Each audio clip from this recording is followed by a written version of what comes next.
In a world where legends rise and fall with every punch, where the roar of the crowd fades, but the stories live on. This is where those stories are told. This is Talkin' Boxing with Billy C. From the blood, the sweat, and the glory, to the controversies, comebacks, and knockouts, we go behind the ring, no fluff, no hype, and definitely no BS. Just the truth behind the fight game. And we've been doing it for over 2 decades. A podcast pioneer, now a Hall of Famer. Great. What's that ego gonna be like? And next, the comeback kid. Wait, isn't he like 90 or something? Shut up, he'll hear you. The reigning, defending, undisputed, heavyweight champion of boxing broadcasting. It's Talkin' Boxing with Billy C. And it's on now.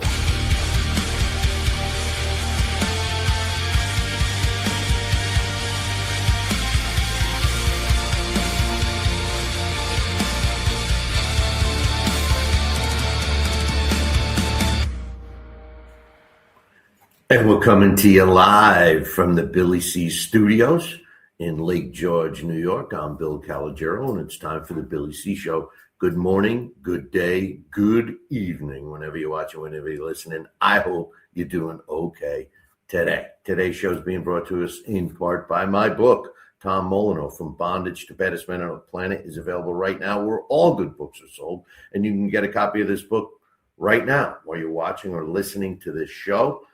Just visit Amazon and search Tom Molyneux or me. Today's show is also being brought to us in part by Classic Boats. Looking for a top quality classic boat or a luxury boat? Just check out classicboats.co. That's classicboats.co. Busy show scheduled for you today. Coming up, I'm going to be talking about 2 big fights. I usually wait until the weekend, the show before the fight, but I want to start. One of the fights is next week's fight. That's the one I'm beating around the bush about, Zayas against Boots. And the other big fight I'm going to talk about a little bit will hopefully be set pretty soon, and that's Bam Rodriguez going up against Naoya Inoue. And I got some boxing news to talk about and a lot more. We're scheduled to have Iceman John Scully join us. So I'm looking forward to speaking with him. I'm going to be responding today to any comments that any of you that are watching or listening live make in the chat room. Any questions, comments, concerns, as long as I see it. It depends how many people are in there, but I will not only respond to it, I'll post it on the show. So if you're watching or listening and have something you want to comment about, come on into the chat room.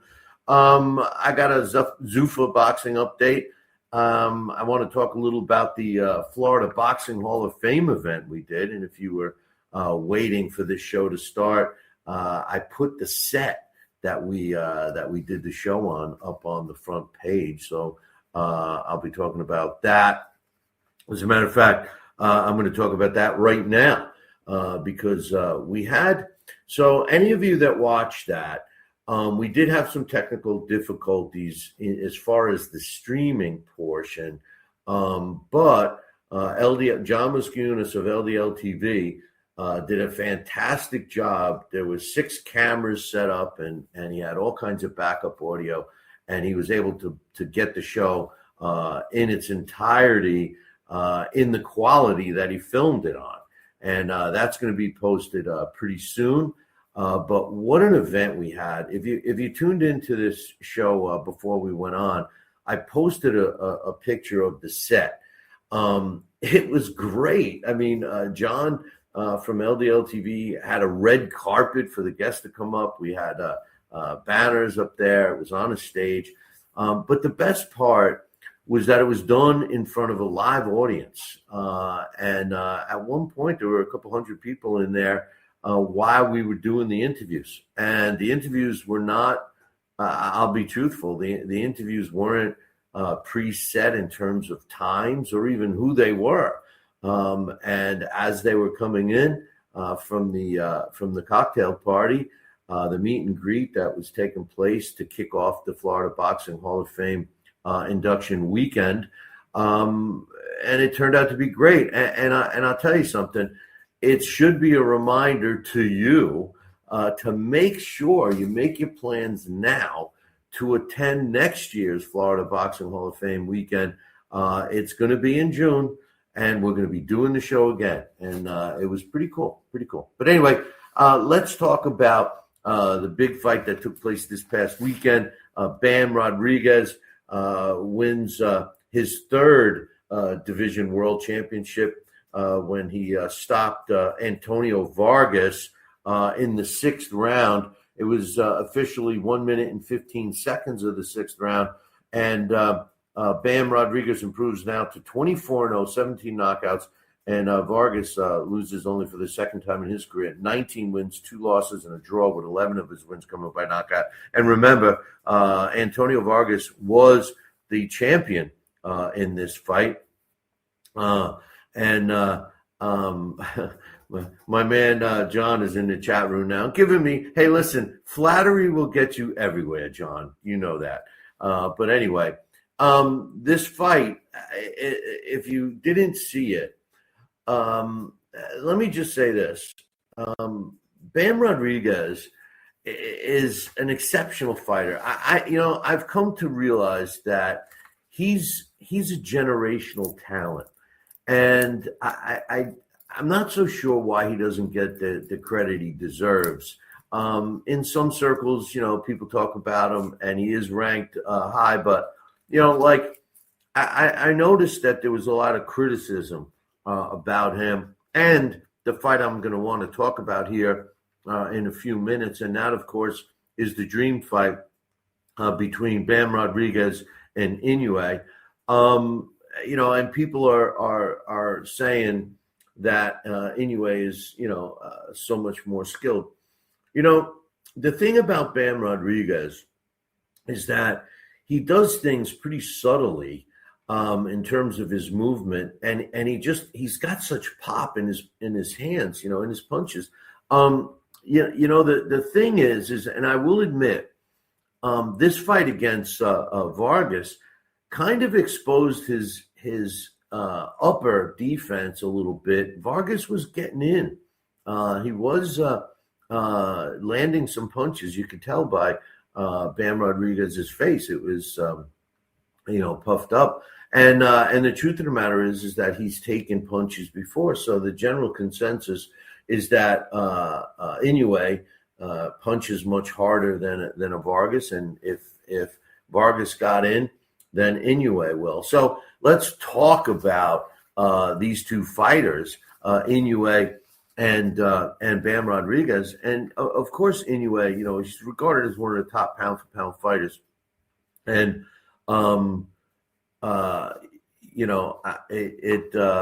John's telling me I might have a technical issue here. And I'm going to have to check on that right now. And I apologize if he's correct. He's telling me that I'm hearing my sound in the mic. So, but anyway, we'll keep rolling here as we do. But anyway, Inoue is a quality fighter, known for his basically a pound for pound fighter, and he's known for his power and his boxing ability. He's got a record of 33 wins, no losses, 27 of his wins coming by knockout. He has been down. Okay, he gets up and he wins because he's undefeated. And he's got some great boxing skill. He too has some fantastic footwork. He knows how to set up his opponents. They don't call him the monster for nothing. He's just a phenom. Some of his wins that he's had, he's had some good wins, but the names that pop out to me, he won decisions against in his last fight against Nakatani, which was a huge fight. Also, the fight before that against David Picasso, both top-rated fighters in his weight division. He stopped Louis Neary. He stopped Stevie Fulton. He stopped Paul Butler. He stopped Nonito Donaire. He stopped Jason Maloney. And he also fought Naoya twice, and he did go to distance the first time. But those are some quality fighters. And Inoue has seemingly had no trouble with them. And when he steps in the ring with Jesse Rodriguez, Bam is no slouch either. He's an undefeated fighter. We were just talking about it. His noted wins, in my opinion, Antonio Vargas in his last fight, of course, winning his third title. But he also has wins over Fernando Martinez, Pedro Guerrero, Juan Francisco Estrada, a top fighter. Sonny Edwards handed Sonny Edwards his first loss. Carlos Cudras. I mean, both of these fighters have fought their way to stardom, so to speak. They have not been handed titles. Here's the differences. Bam Rodriguez is a southpaw. They're about the same height. They have the same exact reach. Bam Rodriguez is 26 years old, 7 years younger than Inoue. Something that doesn't pop out, realistically. People, I don't think of it as old because I'm so old. But the truth of the matter is for, those smaller fighters, the thing is he hasn't really been hurt or beat up. I think Jesse Rodriguez has actually taken more punches than Inoue, at least more powerful punches. But being a southpaw and being able to pivot and being able to sneak in those punches against Inoue, he's, as far as the knockout power, you would think that it's equal, but truthfully, Inoue possesses 10% more over the whole body of work, but he's also got 9 more fights than Jesse Rodriguez. So how do I think this fight would go? Well, that's hard to say. But at this stage in the game, what I will say is that I think it's a potential fight that Inoue ages in the ring before our eyes. Bam Rodriguez is a pressure fighter. He comes in shape. He's going to land.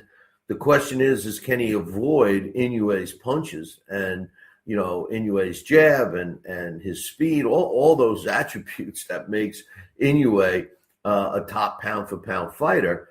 But, you guys hear me promote this book all the time. It's not a book. It's an essay. You hear me talk about this essay all the time. But it speaks volumes. It was an essay written by Jack London. It's called A Piece of Steak. If you've never read it and you would like to know what all my hoopla is about, drop me an email, Billy@talkinboxing,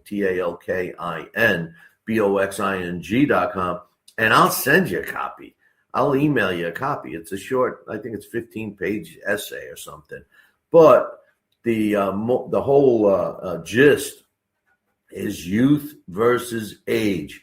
Now, we don't have a fighter in Inoue who's already an old fighter.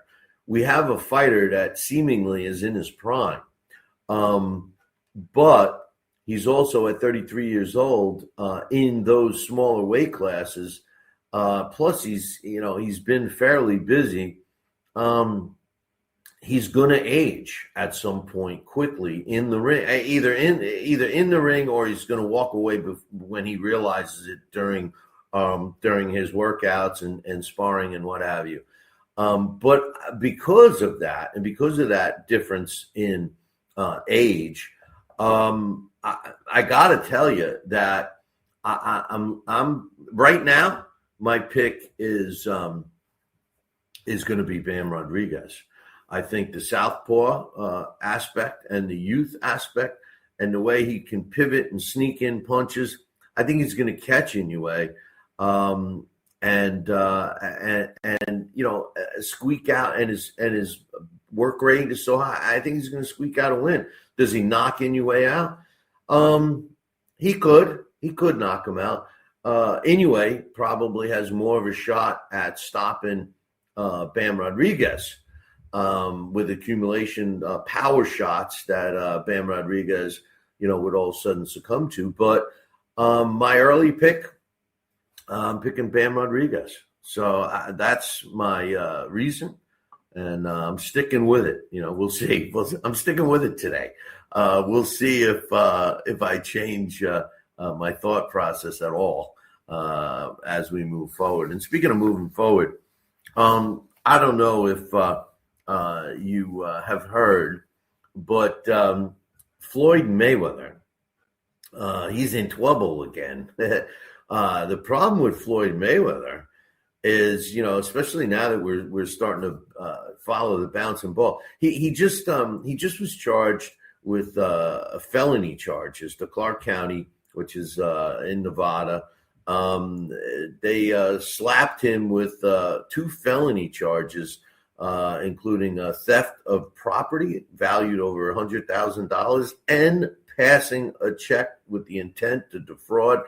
Oh, did I mention that the whole reason is he wrote a bad check for a piece of jewelry? It was a rare watch, and the owners. And, this is even the best part. The owners were trying to protect them in a way. They were trying to keep it quiet, and they were quietly for a year trying to collect their money, and Floyd wouldn't do it. So now, he had some attorneys appear for him. He had to appear in court on Monday. So we'll see what happens. I mean, obviously they're going to cut a deal, but the maximum sentence is actually over 20 years in jail. I doubt Floyd will see jail time for that unless some of the other things mount. I mean, we all know and have heard that he owes the feds, the IRS, $7 million, and unless he's cut some kind of a deal aside from fighting these fights that are coming up, he's also incurring penalties and interest. Trust me, I know. He also lost a case where he owes $1 million in back child support, plus lawsuits over apartment rentals in Manhattan and jet airlines and airplane rentals and all this stuff. I love it, to tell you the truth, because he flaunts all this persona. I mean, Money Mayweather, right? He flaunts it, and he's choked himself out. He's basically choked himself out, And ironically enough, this whole bad check thing to buy a watch. I mean, look, I don't care if you're smart or as stupid as he is. You got to know when you're starting to get low. I mean, refrain. I mean, I know he's a gambler. But what's he addicted to buying jewelry and trying? Well, then again, he likes to put on a facade. So anyway, good luck, Floyd. He's fighting in a couple of weeks. I'm not even going to watch it. It's some kind of way for him to make some money. But in any event, did you hear a rumor about Andy Ruiz? Remember Andy Ruiz, who's a former world champion? He's the guy that beat Anthony Joshua. And then Anthony Joshua came back and got his titles back. He hasn't fought in a while. As a matter of fact, his last fight was in 2024 when he fought Jarrell Miller, which ended in a draw. So Andy Ruiz hasn't fought in a while.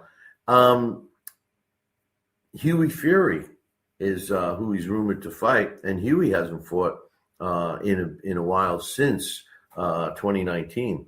I'm sorry, he's won his last 8 fights since 2019.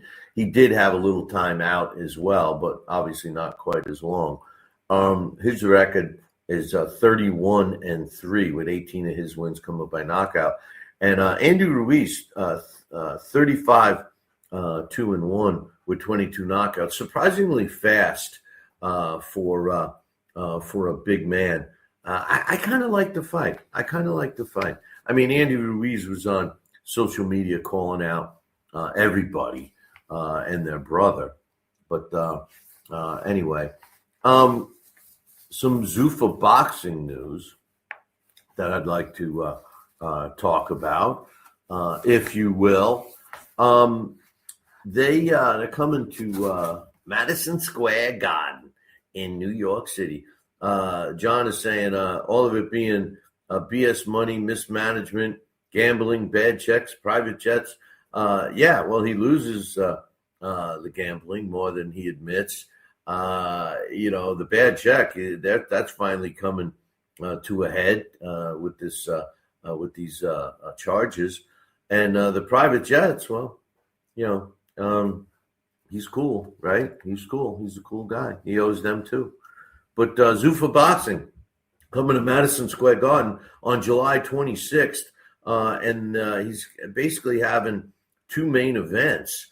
Edgar Berlanga is returning to the ring, and he's fighting Stephen Big Bang Butler, who is trained by Iceman Scully. So when Scully comes on, I'm definitely going to be talking to him about that.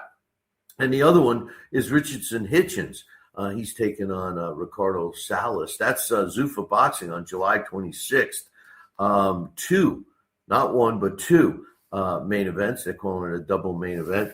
And another reason why I keep saying that Zuffa Boxing is going to be, it will succeed in taking over boxing, I think, or at least controlling it to a degree.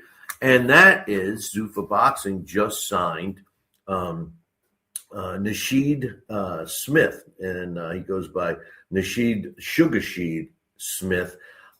He's a light heavyweight, undefeated, 10-0 with 7 knockouts. Now, he's big in Washington, D.C. area. But here's my point.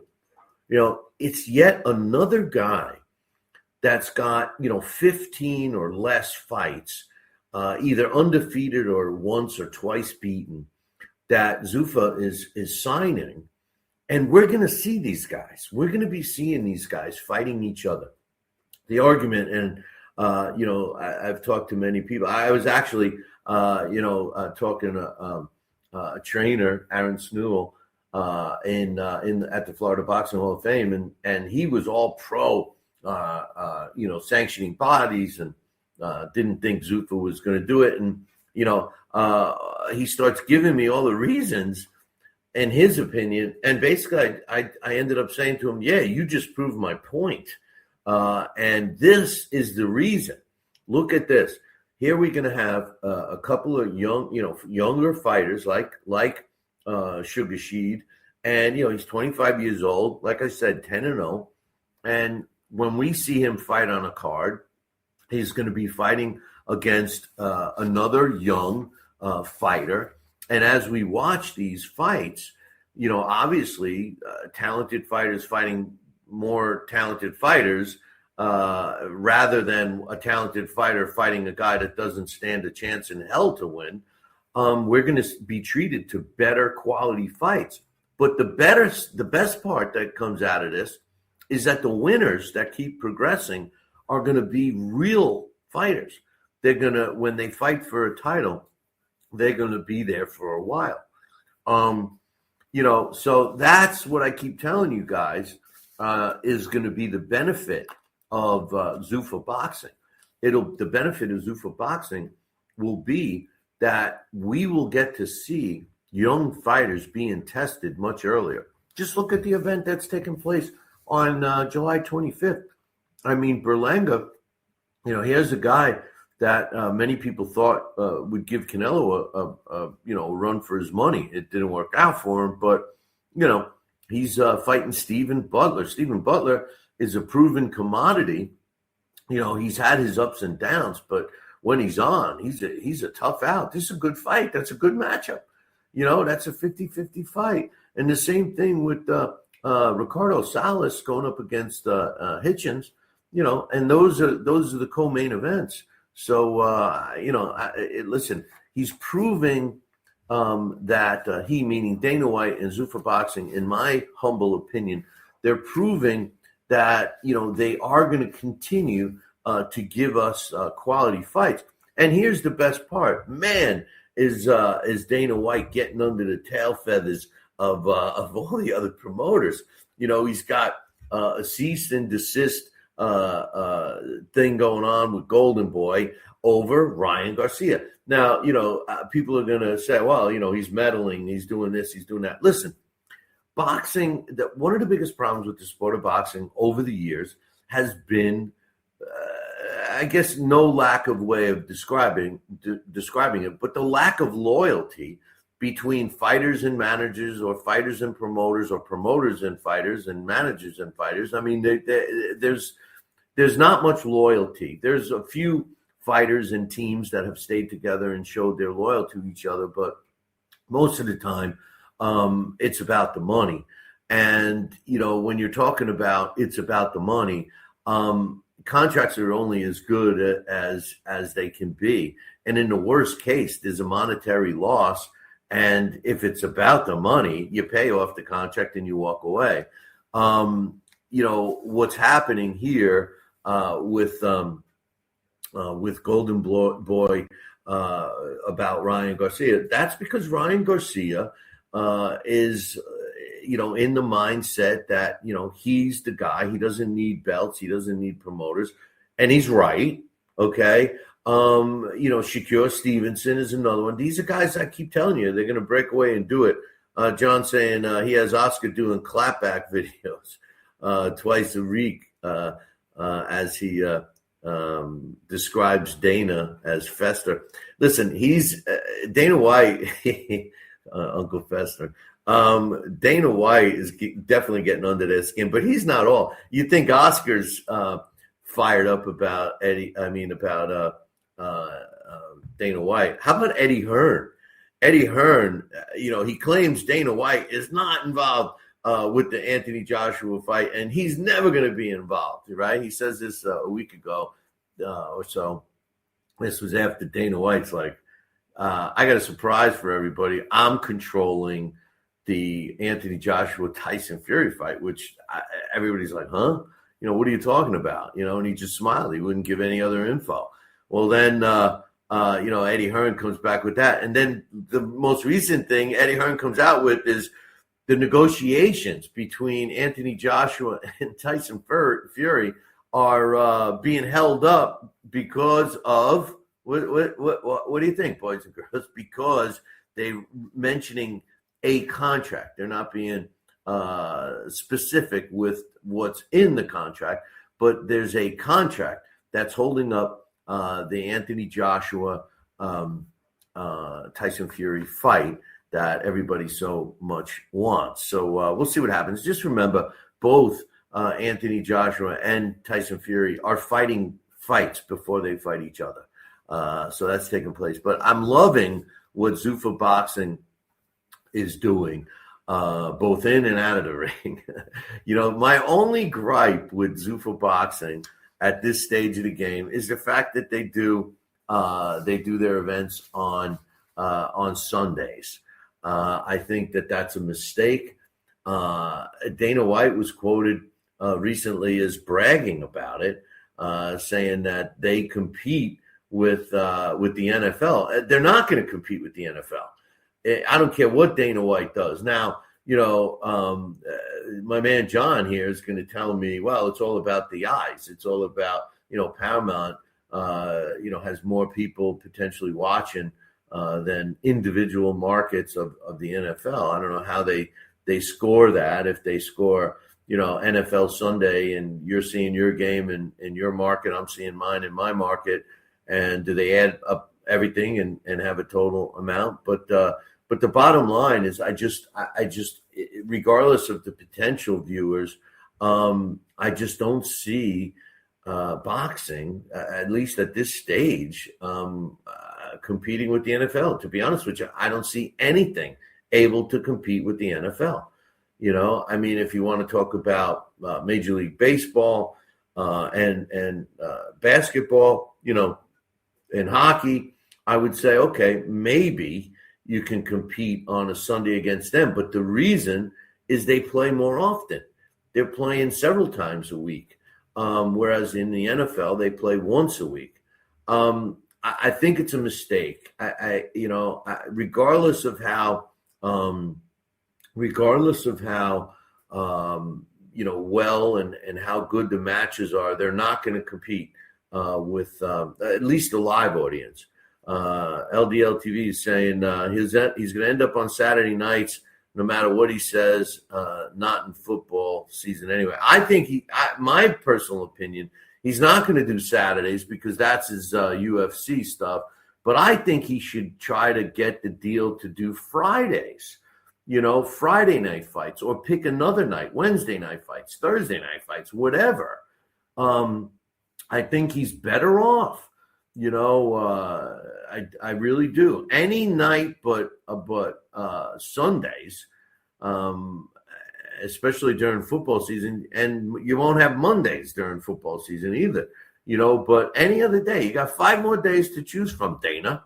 Come on, cut the deal with Paramount. You can, and your viewership, your live viewership will be much better. At the end of the day, he's going to have to maintain a high view rate because they're not just gonna do it for shits and giggles. We got a big fight this in next weekend. There are some fights this weekend, but we got some a big fight next weekend, and that of course is Alexander Zayas going up against Boots Ennis.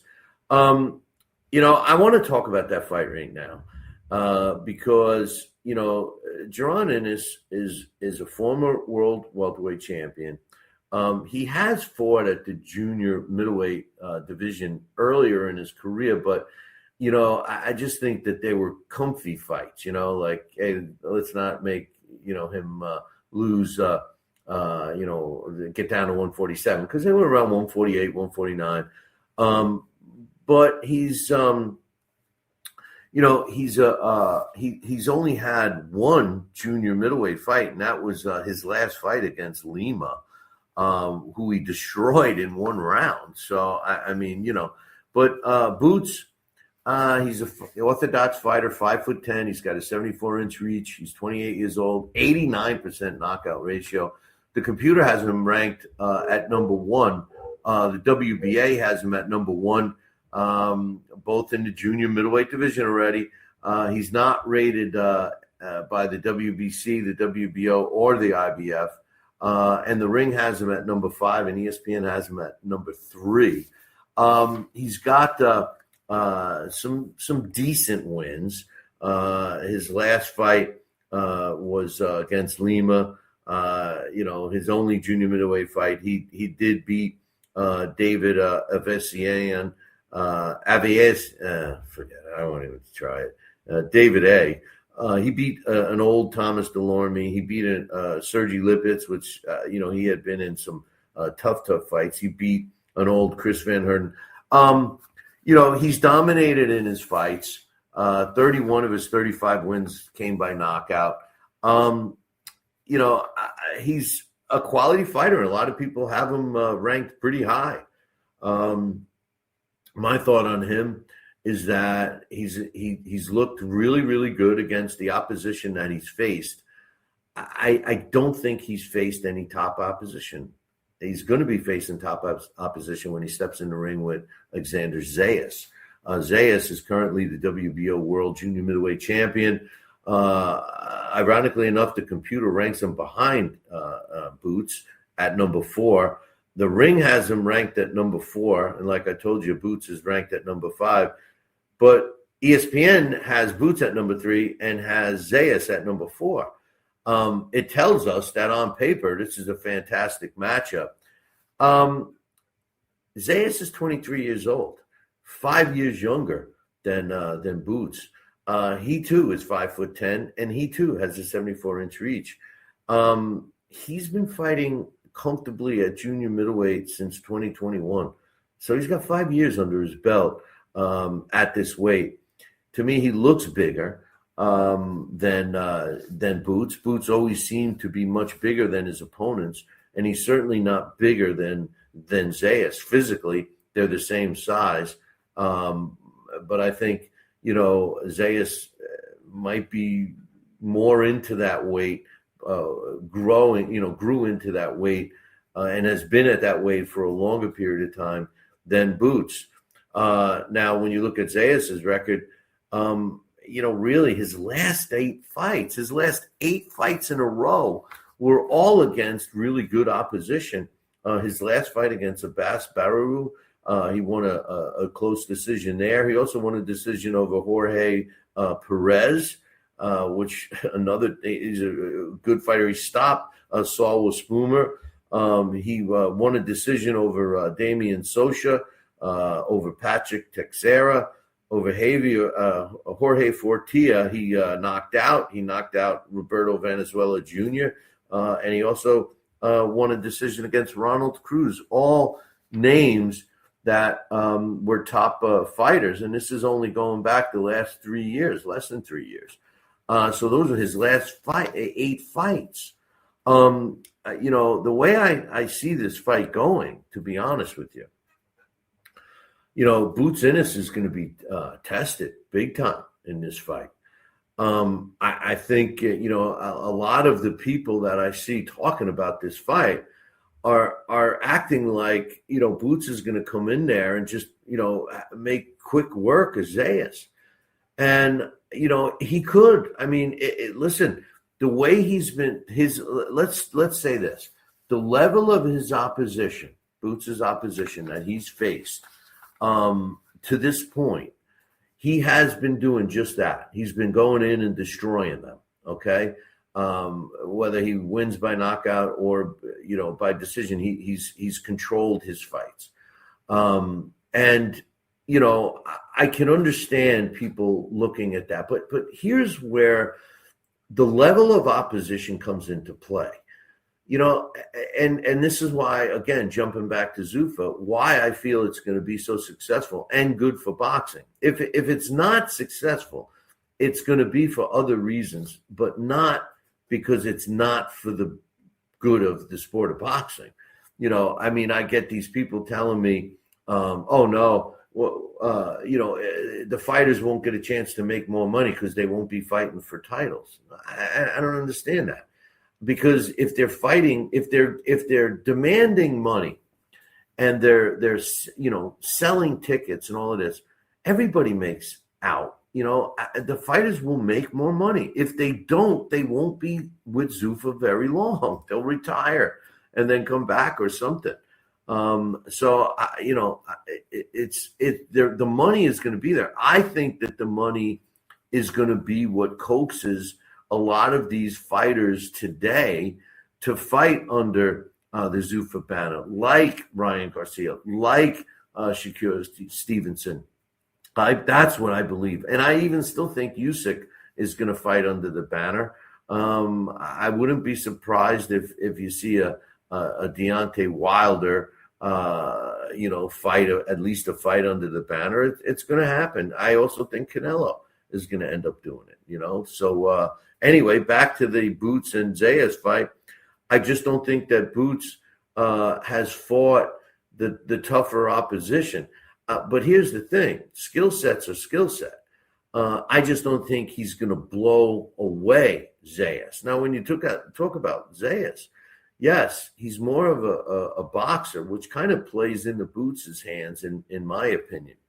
But Zayas kind of looks so much physically stronger than Boots Ennis. You can't judge how a fighter is going to be by how they look in training and stuff. You can't. But I'll tell you something. The last fighter that I saw, and because I normally don't pay much attention to the condition that they're in, during training camps and stuff. I normally don't, because I don't like to get caught up in the hoopla. But I couldn't help but notice Ryan Garcia in his last fight, how great he looked in training and his preparation. And I'm seeing that with Zayas. I'm seeing the same thing with Zayas. I'm not seeing anything with Boots. I'm not saying he's not working hard and he's not looking good. I'm not saying that at all. But I just think that he's going to be in a tough battle. And my prediction, which is not my official prediction, because that's going to take place next week. But right now, my prediction, I think Zayas is going to upset. I believe it's pretty close to even fight gambling wise, but I think Zayas is going to upset a lot of Boots in his fans. Everybody's got this guy on a pedestal, similar to Moses Atuma. Another guy that I do believe possesses the skill set. He just hasn't been tested yet, But anyway, I'm going to jump back to the Florida Boxing Hall of Fame event that I got back from, and we had a really good time. Some of the people, I got to give a shout out to all the volunteers that help make the Florida Boxing Hall of Fame what it is. And I know the International Boxing Hall of Fame just took place this past weekend. But to me, there's no comparison. And the reason is because with the Florida Boxing Hall of Fame, all the fighters and all the inductees and other celebrities that show up are accessible. You stay on the grounds, you're going to be eating dinner with them or bumping into them at breakfast or just seeing them on the grounds. And, you go up and talk to them and they talk to you. They don't get herded in and out like cattle, like the International Boxing Hall of Fame has grown into. The Florida Boxing Hall of Fame is what the International Boxing Hall of Fame used to be, So look, for example, I got to see a guy that I haven't seen in a long time, and we used to do, a lot of stuff together in terms of him coming on the show and me promoting his stuff, and that's Lou DiBella of the DiBella Entertainment. Great guy. He's just to give you an update on Lou. I'm sure he wouldn't mind me telling you what Lou is up to. Lou is up to. He's not. He has no desire at this stage to return to boxing, even though people were talking to him all weekend, trying to beg him to get back into it. And basically, he was pretty honest, saying, "Well, never say never." Basically, you never know. But right now, he's deeply involved with a couple of minor league baseball teams. So congratulations to him. I had a really good time catching up with him, and Nate Campbell was there, and Jerry Cooney was there, and he's what a character. John and I had lunch. Well, John and I were having lunch, and then he popped in and he sat down with us. And he starts teaching the waitress how to box. It was great. It was great stuff. And a lot of people there. So it was cool. And give a shout out to Dahlia Duran. And in case the name sounds familiar, yes, she's the daughter of the great Roberto Duran, who wish a happy birthday to. He turned 75. And Dahlia is a great person who is the glue that keeps everybody together. And then, of course, Steve Canton and the SJC Boxing Gym, which houses the Florida Boxing Hall of Fame, and Bob Alexander, who does a fantastic job, and everybody else involved. It was great, and really, you should make your plans. It sounds like an infomercial, right? But make your plans to go there. It's really worth it. Great facility. And all that jazz. But we had a good time. And John, yeah. So John is reminding me about the, Scott. So first of all, I was just going to give him some props. He did a fantastic job with the set.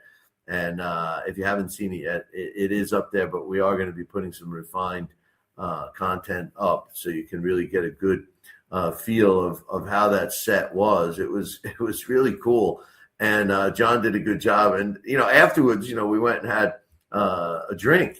So I was at the bar, and earlier, I was having dinner there, and I noticed that they had a brand of scotch that I like, and I'll mention it. It's Pinch. I love it, and I could buy a bottle of that stuff for, I don't know, $60, $65 or whatever.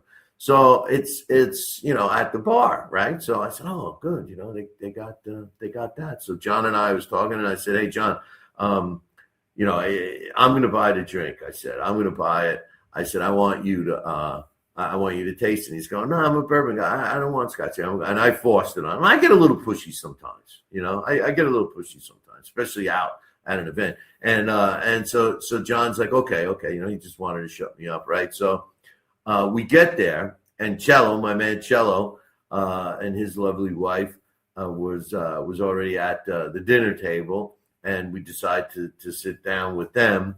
And so I said, and I'll give a shout out to Chuck.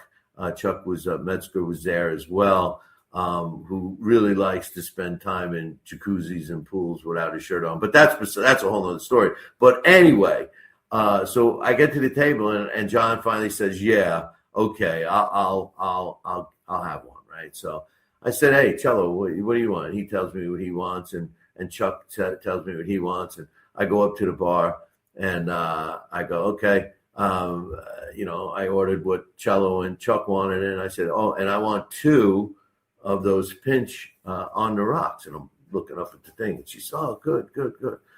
I knew something was up when, she goes and she has to get a ladder to climb up. That's how high, you talk about top shelf, right? She had to use a ladder to get to this fucking bottle